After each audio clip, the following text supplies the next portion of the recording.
Comme un nouveau mois dans le calendrier, le mois d'octobre n'est plus seulement le mois d'octobre, c'est Octobre Rose. Un mois pour nous sensibiliser au dépistage du cancer du sein. 4 programmes vous seront proposés sur ce sujet. On va parler notamment d'innovation, de traitement, de l'après-cancer. Et on commence dans cette émission avec le dépistage. Pour en parler avec nous, Foucault Chamings. Bonjour, vous êtes radiologue. C'est donc vous la première étape du dépistage, la mammographie. Bonjour Virginie Bubien, vous êtes oncogénéticienne, c'est-à-dire que vous proposez un diagnostic et vous surveillez les personnes qui ont une prédisposition familiale au cancer. Durant ces 4 émissions, j'aurai le plaisir d'être accompagnée par Valériane Monniot. Bonjour. Bonjour. Alors, vous êtes une patiente partenaire Bergonier, un nouveau métier. Vous êtes diplômée dans l'accompagnement de patients et vous êtes aussi une talentueuse réalisatrice de documentaires. On est ravis de vous avoir donc, pendant ces quatre émissions. Vous allez jouer le rôle donc, de la co-animatrice. Alors, le dépistage, il est urgent d'en parler. Baisse historique pendant la pandémie de Covid. 42% des femmes de plus de 50 ans se sont fait dépister contre 50% habituellement. Dr Chamings, le dépistage aujourd'hui, c'est vraiment l'outil incontournable qu'il faut promouvoir. Alors, le dépistage, ça permet de détecter des cancers qui ne sont pas palpables, donc qui ne donnent pas de symptômes. Et donc, lorsqu'ils sont en général qui sont plus petits. Et donc, si on arrive à les détecter alors qu'ils sont plus petits, ils sont de meilleurs pronostics. Et donc, vraiment, le but du dépistage, c'est d'essayer, dans la plus large population possible, de trouver ces cancers à un stade plus précoce pour que les éventuels traitements soient moins lourds et qu'on puisse avoir une vraie diminution de la mortalité. Alors, comment ça se passe aujourd'hui, un dépistage? Comment est-ce qu'on est pris en charge? Alors, il y a 2 grands axes, deux grandes situations. Il y a d'un côté le dépistage organisé. Alors, le dépistage organisé, c'est le dépistage, vous savez, où on reçoit chez soi un courrier qui vous invite à venir faire une mammographie. Donc là, ça concerne les patientes qui ont entre 50 et 74 ans. Donc, les patientes sont invitées par courrier et elles peuvent se rendre chez leur radiologue, soit le radiologue de ville, soit aussi ça peut se faire à l'hôpital. Et on va leur faire un examen clinique et une mammographie. Dans certains cas, on peut faire une échographie complémentaire lorsque les seins sont denses et qu'on pense que la mammographie ne sera pas suffisante pour bien explorer les seins. Donc ça, c'est vraiment le choix du radiologue. Et puis ensuite, il y a 2 situations. Soit la mammographie est normale, et dans ces cas-là, les clichés de mammographie sont envoyés au centre de coordination régionale où il y a une 2e lecture. Donc là, c'est au cas où certains cancers n'auraient pas été vus en première lecture. Il y a un 2e lecteur qui essaie de rattraper les cancers non vus. Et puis, s'il y a une anomalie sur la première lecture, au départ, en fait, le radiologue va faire le bilan diagnostique tout de suite, dans l'immédiat, des clichés complémentaires, éventuellement des prélèvements, des biopsies. Ça, c'est le dépistage organisé. Puis, on a le dépistage individuel, qui est également possible aujourd'hui en France, où là, c'est une patiente qui, à la demande de son gynécologue ou de son médecin traitant, va venir faire une mammographie en quelque sorte sur prescription. Voilà. Et dans ces cas-là, il n'y a pas de 2e lecture. Et justement, pourquoi le dépistage organisé commence à 50 ans et s'arrête à 74 ans? Alors, le principe, en fait, ce qu'il faut voir, c'est que le principe du dépistage organisé, on pourrait aussi parler de dépistage de masse, même si ce n'est pas forcément un bon terme, mais l'idée, c'est de pouvoir dépister le plus de patientes possible, le plus de femmes possible, pour avoir un vrai impact à l'échelle de la population. Donc un impact sur la lourdeur des traitements, donc diminuer la morbidité du cancer, et puis sur la mortalité. Et on sait que pour qu'un dépistage soit efficace, il faut que la pathologie qu'on recherche soit suffisamment fréquente et qu'on dépiste un suffisamment grand nombre de personnes. Or, le risque de cancer du sein, il augmente avec l'âge, avec un pic qui se situe autour de 60 ans. Et donc, l'impact sur la population du dépistage est plus important entre 50 et 74 ans. On peut aussi, après 74 ans, il y a toujours un risque de cancer après 74 ans, mais c'est vrai que l'espérance de vie finalement étant un peu plus faible, et malgré tout aussi le risque de cancer diminuant un petit peu, l'impact sur l'ensemble de la population du dépistage serait plus faible, et c'est pour ça qu'on arrête à cet âge-là. Vous parlez là de dépistage de masse. Comment est-ce que finalement vous arrivez aussi à adapter le dépistage à chaque femme et à avoir peut-être dans l'idéal une femme un dépistage? Une femme, un dépistage, je ne sais pas si on va y arriver, mais ce qui est vrai, c'est qu'aujourd'hui, on a quelque chose d'un petit peu général. On a en fait finalement deux grandes situations. On a les situations, on va dire, habituelles, de patientes qui n'ont pas de risque particulier, pour lesquelles on propose donc ce dépistage organisé avec une mammographie qui est proposée tous les 2 ans. Et puis, on a les patientes qui sont considérées à très haut risque de cancer du sein. Voilà, donc là, c'est ma collègue qui va vous en parler un petit peu plus. Mais ces patientes-là ont un suivi très particulier, annuel, avec éventuellement des IRM. C'est vrai qu'on n'a pas de dépistage personnalisé aujourd'hui. C'est-à-dire que finalement, il y a des patientes qui rentrent un peu dans aucune de ces deux cases. C'est-à-dire qu'elles ont quand même un peu des antécédents familiaux, mais on n'est pas sûr qu'elles rentrent dans la case des femmes à haut risque. Et aujourd'hui, il n'y a rien de particulier qui leur est proposé. Alors, soit elles ont un dépistage individuel demandé par leur gynécologue, un petit peu adapté, mais finalement de façon un petit peu intuitive, on va dire, hein, peut-être une mammographie un peu plus fréquente, mais il n'y a rien de recommandé, on va dire, de façon générale. C'est l'intérêt d'une... je ne sais pas si on en reparlera un peu plus en détail ou pas, mais c'est l'intérêt aujourd'hui d'une grande étude européenne internationale qui s'appelle l'étude MyPEPS, dont le principe justement est d'essayer de voir l'impact d'un dépistage plus personnalisé. C'est une étude qui va être faite chez plus de 80 000 femmes.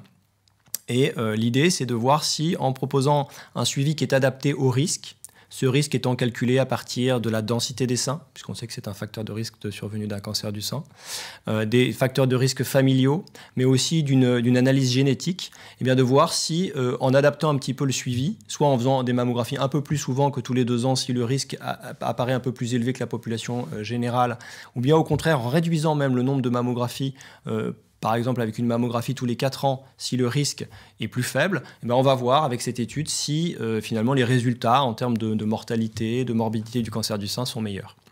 Alors, les résultats ne sont pas encore connus, mais on les attend avec impatience. Qui devrait arriver dans combien de temps Dans à peu quelques près années. Hein, c'est une étude qui va durer 6 ans. Donc c'est une étude qui a été lancée il y a 1 an environ. Donc voilà, les résultats sont dans quelques années, mais on en attend beaucoup parce qu'aujourd'hui, on ne sait pas forcément quoi répondre aux patientes qui nous disent voilà, il y a un cancer du sein chez ma mère ou chez ma sœur, est-ce que je dois avoir une mammographie plus fréquente? Et ben, finalement, aujourd'hui, on n'a pas de réponse qui est parfaitement claire. Et alors justement, ça me permet de faire le lien avec Dr Bubien. Justement, peut-on penser que s'il y a plusieurs cancers dans une même famille, chacun de ces cancers est d'origine génétique ou pas? Alors, ce qu'il faut savoir, c'est que le cancer, c'est une maladie génétique, car il résulte de l'accumulation de mutations dans les cellules et qui touche des gènes impliqués dans la cancérogénèse. Ça ne veut pas dire qu'il est héréditaire, et même il est très rarement héréditaire, c'est-à-dire en lien avec une mutation constitutionnelle qui est présente dès la conception dans toutes les cellules de l'individu et qui peut toucher des gènes particuliers comme les gènes BRCA, PALB2, dans la prédisposition héréditaire au cancer du sein. Alors, une récurrence familiale de cancer, ça peut être évocateur d'une hérédité sous-jacente, mais pas toujours. Ça nécessite d'autres choses, notamment le type de cancer présenté, l'âge de survenue, le caractère bilatéral ou multifocal de l'atteinte, le nombre de personnes dans la famille qui a été touchée par un cancer et le lien de parenté entre ces personnes. Oui, c'est ça. Donc, à partir de quel niveau de lien de parenté on peut se dire que là, vraiment, il y a un risque, évidemment, bon, si c'est sa maman, sa grand-mère, mais par exemple, une tante éloignée, ou pourquoi pas. Mais... C'est sûr que plus le lien de parenté est proche et plus la suspicion va être importante. Si on a un lien de parenté au-delà du 2e, 3e degré, ce qui équivaut aux grands-parents, aux oncles et tantes, puis les cousins germains, à ce moment-là, on réduit le risque, la probabilité d'identifier une mutation par rapport à 2 atteintes précoces et qui touchent une mère, une fille, des sœurs. Et donc, une de vos consultations, c'est vos consultations se passent comme ça, c'est-à-dire que vous faites comme ça le profil généalogique des personnes que vous recevez? Oui, en général, la première consultation de génétique proposée dans une famille, elle est proposée à une personne atteinte de cancer chez laquelle on suspecte une forme héréditaire de cancer. Il faut savoir que c'est une consultation assez longue, qui dure en général 3/4 d'heure, 1 heure, où on prend le temps de retracer tous les antécédents médicaux, personnels et familiaux du patient de la manière la plus précise possible. Et donc, effectivement, on réalise un arbre généalogique, on émet des hypothèses génétiques en fonction de cet arbre, et puis, À la fin de la consultation, on discute avec le patient et on peut lui proposer une analyse génétique. Donc le patient a le droit de refuser ces analyses s'il ne souhaite pas s'engager dans cette démarche. Il peut prendre un délai de réflexion et puis s'il accepte de les réaliser, on fait un prélèvement sanguin à l'issue de la consultation. Après, bien sûr, la signature d'un consentement qui est très important dans le cadre de cette démarche diagnostique en génétique. Et puis le patient le revoit quelques temps après pour lui restituer ses résultats. Donc c'est un temps dédié qui est assez long en fait. Et justement, s'il y a une mutation qui est découverte, qu'est-ce que ça change dans la prise en charge de la patiente et puis voilà, pour elle et pour sa prise en charge? Et est-ce qu'il est obligatoirement, enfin pas obligatoirement, mais est-ce qu'il est conseillé une ablation des deux seins systématiquement ou pas? Est-ce que ça reste au choix de la patiente? Alors effectivement, l'annonce d'une mutation à une patiente dans un gène qui prédispose au cancer, notamment les gènes BRCA1, BRCA2, ça va changer beaucoup de choses. Ces personnes-là, elles sont considérées à très haut risque de cancer et elles ont des risques beaucoup plus importants qu'en population générale, notamment au niveau des seins et des ovaires. Et donc, la mise en place d'un programme de suivi spécifique ciblé sur les organes à risque est nécessaire pour ces patientes.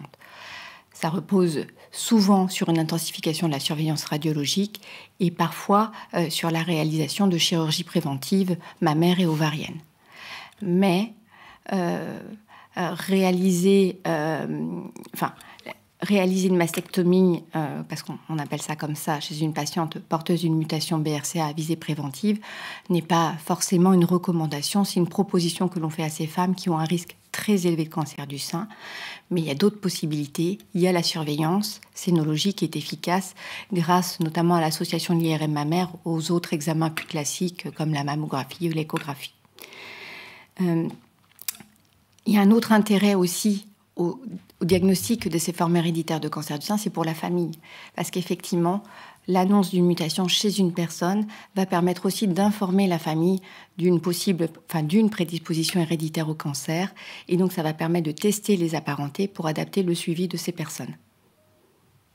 Alors, je le disais en début d'émission, la pandémie que l'on a vécue et que l'on vit encore, on a vu que l'accès aux soins était modifié à ce moment-là, l'accès à la prévention.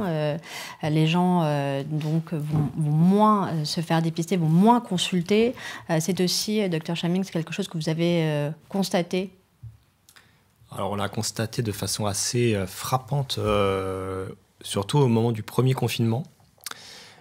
Où effectivement, alors les recommandations étaient claires à ce moment-là, puisque les recommandations des sociétés savantes, donc de nos pairs, on va dire, en France et en Europe, étaient d'arrêter tout ce qui n'était pas urgent. C'est-à-dire, on a dit stop au dépistage, stop même aux surveillances des patientes surveillées avec un antécédent de cancer du sein. Donc, on a déplacé tous les rendez-vous de ces patientes-là.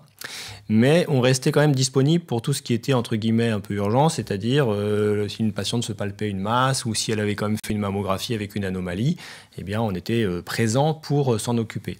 Et en fait, ce qu'on a observé, c'est que non seulement on n'avait plus de dépistage ni de surveillance, mais on n'avait plus non plus de patientes qui se sentaient des boules ou qui avaient des anomalies cliniques. Plus personne ne venait. On est resté à tourner en rond pendant plusieurs semaines. Et donc, ça nous a quand même pas mal interpellés. Alors, c'est vrai qu'on a regardé récemment un petit peu l'impact justement qu'avait eu ce premier confinement sur les diagnostics de cancer du sein et sur, voilà, est-ce qu'on a eu du retard, est-ce qu'on avait des cancers du sein qui étaient plus avancés au moment du diagnostic. Et en fait, on a mené une étude localement à l'Institut Bergonié où on a regardé un petit peu tous les cancers du sein qu'on avait diagnostiqués pendant des périodes qui étaient avant le confinement, pendant le confinement et après le confinement. Donc le confinement, c'était une période qui a duré 36 jours ouvrés. Et donc on a regardé 36 jours ouvrés avant, 36 jours ouvrés après et des périodes de 3 fois 36 jours ouvrés dans les mêmes périodes en 2019 pour pouvoir comparer. Et qu'est-ce qu'on a vu ? On a vu que pendant le confinement, on avait effectivement une chute importante du nombre de cancers diagnostiqués. Et que par contre, après le confinement, on avait récupéré ces cancers-là. C'est-à-dire qu'en fait, on en a diagnostiqué beaucoup moins pendant, mais beaucoup plus après. Donc les patientes sont revenues à la fin du confinement. Donc on a récupéré les cancers qu'on n'avait pas diagnostiqués avant. En revanche, on a observé que le stade de ces cancers était plus avancé. En fait, on avait des tailles tumorales qui étaient plus grandes, donc des cancers qui étaient plus grands. Et puis, on avait aussi un taux d'envahissement ganglionnaire, donc le fait qu'il y ait des cellules tumorales qui se soient logées dans les ganglions axillaires donc c'est un facteur pronostic qui est très important. Et le taux d'envahissement ganglionnaire était nettement plus important que d'habitude. Merci beaucoup d'avoir participé à cette émission. La semaine prochaine, nous parlerons des traitements locaux régionaux. Merci. Merci.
Partenaire Bergonié, un nouveau métier. Vous êtes diplômée dans l'accompagnement de patients et vous êtes aussi une talentueuse réalisatrice